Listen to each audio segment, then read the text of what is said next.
Welcome back to talkSPORT's NFL YouTube channel. Be sure to like, follow, subscribe. We're joined once again by Dan Graziano, NFL insider for ESPN. Dan, how's it going, man? Great, Ryan. How you doing? Doing great. Another busy week. I feel like every time we talk to you at talkSPORT is a busy week in the NFL. It's been a fascinating season. And we have a coach firing. Brian Daboll fired by the New York Giants. I mean, they lose their best wide receiver. They lose their best running back. They find their franchise quarterback in Jackson Dart. And Brian Daboll barely even makes it to midseason. Let's go into the Giants a little bit. Where do they go from here? Do you think that Joe Schoen ends up staying as general manager? Is he gone as well, end of season, off season? And what do the Giants do? I mean, you have Jackson Dart, and you have Malik Neighbors, and you have Cam Scatterboo. You have some young talent. You've got some good defenders, but they can't seem to win games. They can't finish games. What do the New York Giants do, Dan? Yeah, so Joe Schoen, the GM, will, according to the team, lead the search for the next head coach. The interim head coach is going to be Mike Kafka, who was their offensive coordinator, who's been working with Jackson Dart, obviously, and who was a finalist for some head coach jobs in recent cycles. In Seattle, Arizona, both took long looks at him. So I think he'll get a look, especially if they finish the season strong. I think he'll be a candidate, but obviously they'll do a full search and they'll have to comply with all the rules. But yeah, I think the interesting thing is to move on from the coach and not the GM, and then say the GM will lead the search for the next head coach. That's the team telling you, we think this is a well put together team. It's just not being coached well enough. And that, they've blown 4 games where they had double digit leads, including 2 where they had those leads in the final 4 minutes of regulation. So I guess you can see their case, but it's the opposite, Brian, of what the Dolphins did a couple weeks ago. They fired the GM, kept the coach. That's the Dolphins telling you, we think this team wasn't put together the right way. So the Giants taking the opposite viewpoint. We'll see if Joe Schoen gets to stay. Last year, the Jaguars said their GM would lead their search for the head coach, and when they found out they couldn't get the coach they wanted, they fired the GM and hired the Liam Cohen. So it could still turn on Joe Schoen, but right now the organization is standing behind him, saying it has faith in him to find the next head coach. We've been hearing about Jackson Dart a lot. He also, has the talent, has the moxie, the swagger, the arm. Feels like a franchise quarterback, but he's struggling to stay healthy right now. How do you think the Giants handle that? And as part of that on Dart, I mean, does he just need to be smarter in how he handles himself in those situations? Yes, but he's a kid, and I think it has to be coached out of him to some extent too. And I think they could probably cut back on the designed runs. I mean, you imagine Malik Neighbors not there, Cam Scatterboo not there. They're shorthanded in what they can do on offense, and his running has been a big part of what's generated offense for them. So you don't want to get rid of it, but you also don't want him to put himself in a position where he's going to cause himself problems. He's out now. He's in concussion protocol. We don't know if he's going to play this week. So I think there's a fine line. You see it a lot with young quarterbacks, as you know, but I do think that that's something that the organization would like to see going forward, is a little bit of a, just keep him out of situations that could do the most harm. Speaking with Dan Graziano, NFL insider for ESPN. Be sure to like, follow, subscribe to our channel. We're all over Twitter, Facebook, talkSPORT USA, and obviously everything at talksport.com. All right, real quick, Dan, the other coaches that we should keep a lookout. I mean, Jonathan Gannon, Arizona Cardinals. I mean, Jacoby Brissett might be better than Kyler Murray right now. Mike McDaniel has retained his job. The Dolphins just had a huge win against the Bills, but uncertainty in Miami. What are some coaching names that we should watch for as we get closer toward the end of the regular season? And is there anybody that you're hearing that isn't really being discussed, but whether it's like Matt LaFleur or something like that, who could be in trouble if it goes south? Yeah, so just to take a few of those that you list, I don't get the sense that LaFleur is in trouble. If it goes south, sure, but I don't think the Packers expect it to.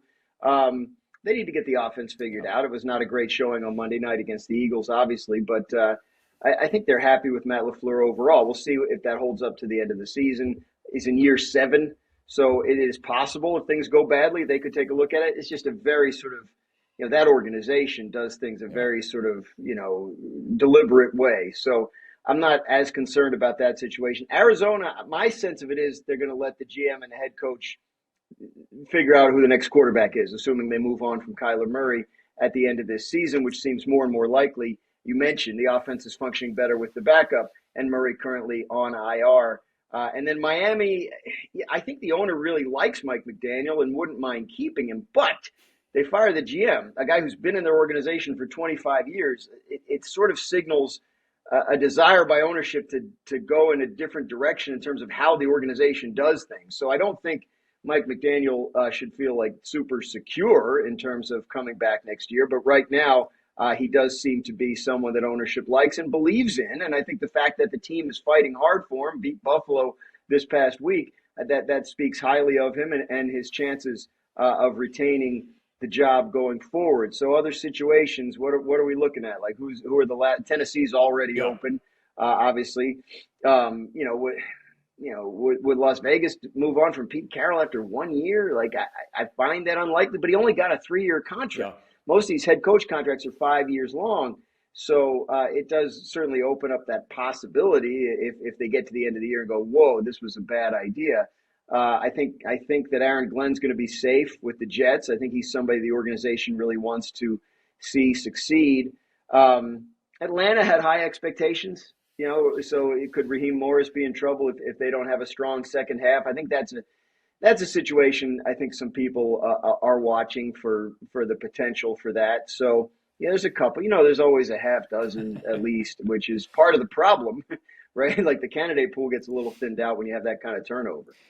Just a little bit in left field, or we're not doing baseball, but anyone in college that you're hearing, we don't see that jump anymore, but we're getting closer to the end of the college regular season, going into the college football playoff.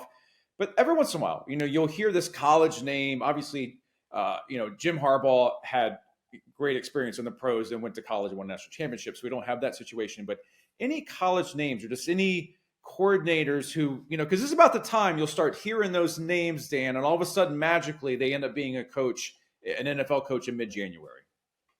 So like the college coach that would kind of track with the Harbaugh example would be Bill O'Brien, who's having a rough year at Boston College. But I know Bill pretty well. I know Bill pretty well, Dan. Right. But he was a good coach. He was a very good coach. Houston, yes. Right, was he tried to be the GM, and that didn't work. But he won a lot of games as a head coach. So, that's an interesting name to watch. I do hear, teams are curious about Marcus Freeman, the Notre Dame coach. I don't know if that's something he would want to do, but he might potentially hear from teams. So I do think you're going to hear some college names. You're going to hear a little more out-of-the-box type thing. It seems like most of the coordinator candidates these days tend on the defensive side of the ball. You look at what Vance Joseph, who's a former NFL head coach, is doing with the defense in Denver. Jesse Minter getting a lot of praise for his work with Jim Harbaugh with the Chargers. And, that lineage, Mike Macdonald kind of comes from that kind of lineage, and he's having a great year as head coach of Seattle. So that and the Harbaugh connection speaks well of Jesse Minter. Offensive coordinators, the names that have been out there have been like Cliff Kingsbury, but things are not really going that great in Washington anymore. Matt Nagy with the Chiefs could get another look somewhere. But yeah, it's going to be interesting to see how this candidate pool comes together, because I think it could look a little different this year. Yeah, I'm not sure if an NFL fan base is going to buy into hiring Bill O'Brien right now as a head coach. I think last I saw Boston College was 1-8, and he was fighting with the media. But I completely agree with you that O'Brien is a much better coach than a 1-7, 1-8 college football coach. College is a mess right now. It's tough. It really is. I think it's So I think if somebody were to look at his NFL experience, again, as a coach, it was when he got the person. You tell me if I'm wrong, but it seemed like when he got the personnel controls went off the rails for him in Houston. He definitely seemed, and teams are looking for these guys that are real head coaches. You look at the success Mike Vrabel has right out of the gate in New England. You see what Dan Campbell has built in Detroit, what Jim Harbaugh has done in a short period of time with the Chargers. Coordinators, it's fun to hire the hot new coordinator. Maybe every now and then you get a Sean McVay or a Ben Johnson who seems to be off to a great start with Chicago. But you really want somebody who can run the building, and people with NFL head coaching experience certainly have the ability to say that in their interviews. Yeah, no, you're completely right about O'Brien, and actually, to me, he belongs in the NFL, not in college. All right, let's move on to something positive here: the return of Joe Burrow. I remember we started talking to you, Dan, at the start of the season, and it was the horrible, unfortunate news about Burrow. They went to Joe Flacco. In Cincinnati, they still don't have a defense. They ended up, re-signing Trey Hendrickson, and we've made it through the trade deadline with Trey Hendrickson still on the Bengals. But Joe Burrow, there's talk that he could come back for Thanksgiving. He said recently that he needs to see how it goes. It's a step-by-step process with a lot of variables. But what are the chances that Joe Burrow magically returns for Thanksgiving with the Bengals?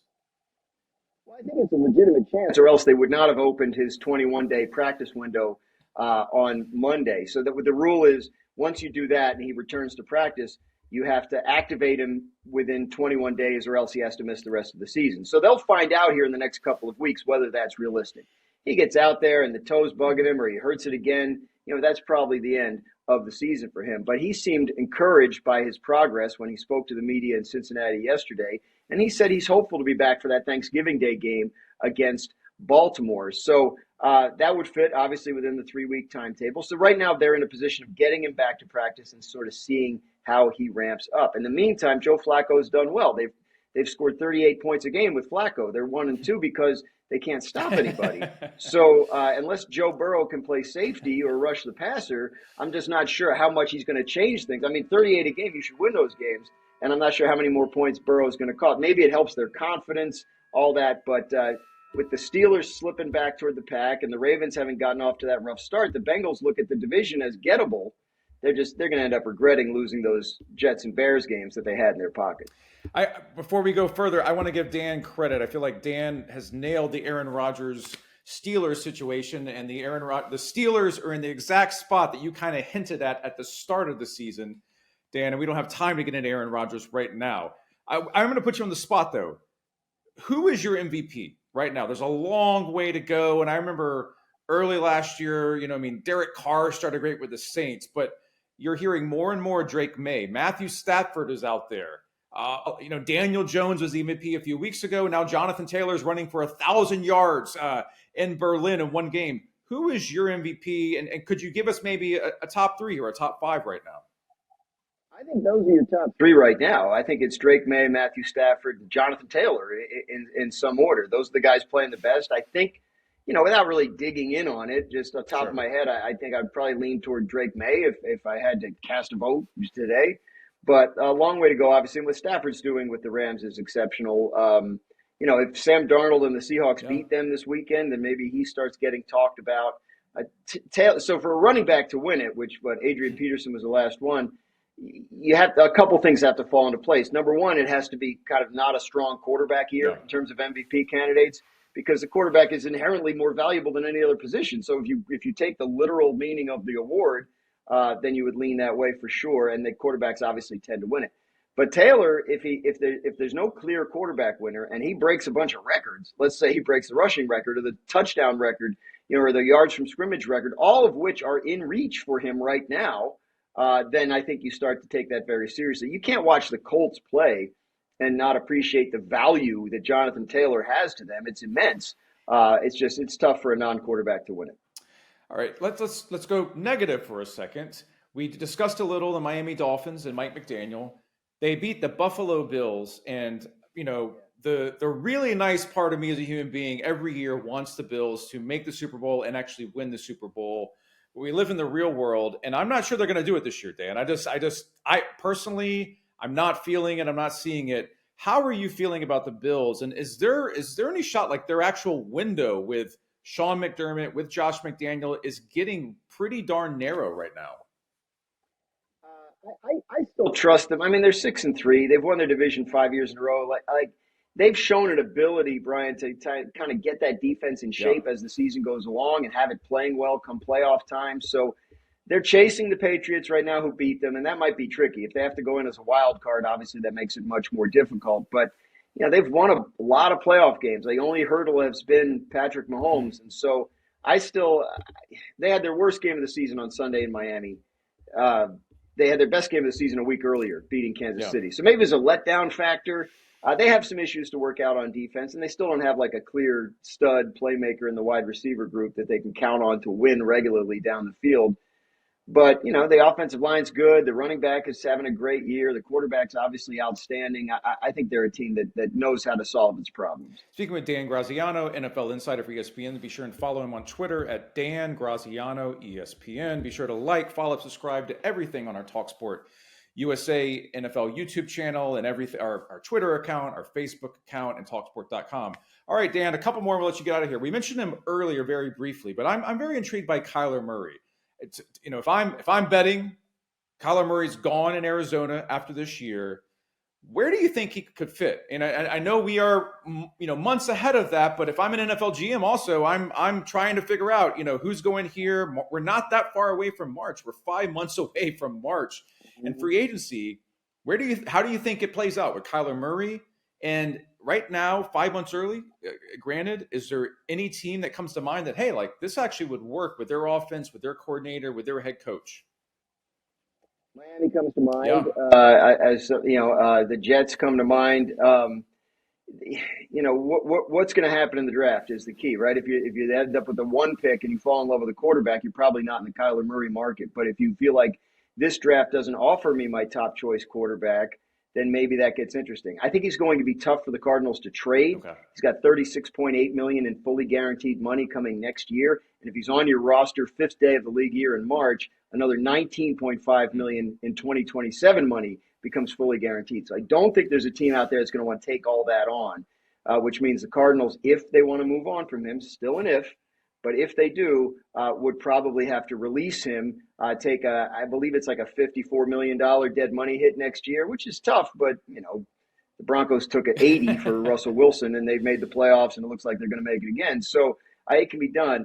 So, yeah, those are the two that jump to mind when you talk to people about it, Miami and the Jets. The Jets are going to be looking for a long-term answer, but they also have not just 2 first-round picks next year, but 3 in 2027. So if they assess the draft classes and say 27 is going to be better, let's do a stopgap. Of course, that's what they did this year. Justin Fields stopgap. So, yeah, right. Right. So I don't know, but maybe, somebody will take a shot on Kyler, I'm sure. And I know it's early as well, but college football's getting bigger and bigger in the UK. I was watching the Indiana game last weekend with the wife and the dog in the living room in London, and saw one of the greatest catches of my life. I know, you're not you have other guys at ESPN that do the college football and do the rankings and the mock drafts, but what are you hearing right now about just that quarterback class, or even maybe the top 2 or 3 picks? Because when we started this year, Dan, it was, oh my gosh, Arch Manning quarterbacks. This is going to be the greatest quarterback draft since 83. We talked about that last week. And it's looking a little different right now, but as well as I do that usually by the time that you get to April, a quarterback ends up on top. Sure. And Mendoza at Indiana seems to be getting a lot of buzz. I know the Jets had people at that game. Obviously, they must have come away very impressed. It is early. I mean, it's just turned November. I personally haven't dug in on the draft stuff yet, and I don't think that teams have started, but in terms of the nitty gritty of could this be our pick, especially at the quarterback position, I think teams are still in the information gathering mode. There are some studs on defense and on the offensive line that I think are pretty, we could be pretty confident are going to be high picks. But the quarterbacks take a while to sort themselves out, and a lot of times it looks different month to month. Arch Manning, I would be surprised if he's in this draft. It seems like he needs to stick around and play some more. So we'll see. But I think, right now that's the buzzy guy, the Indiana guy, and we'll see how it plays out over the next couple of months. One more for Dan Graziano. Greatly appreciate his time at talkSPORT.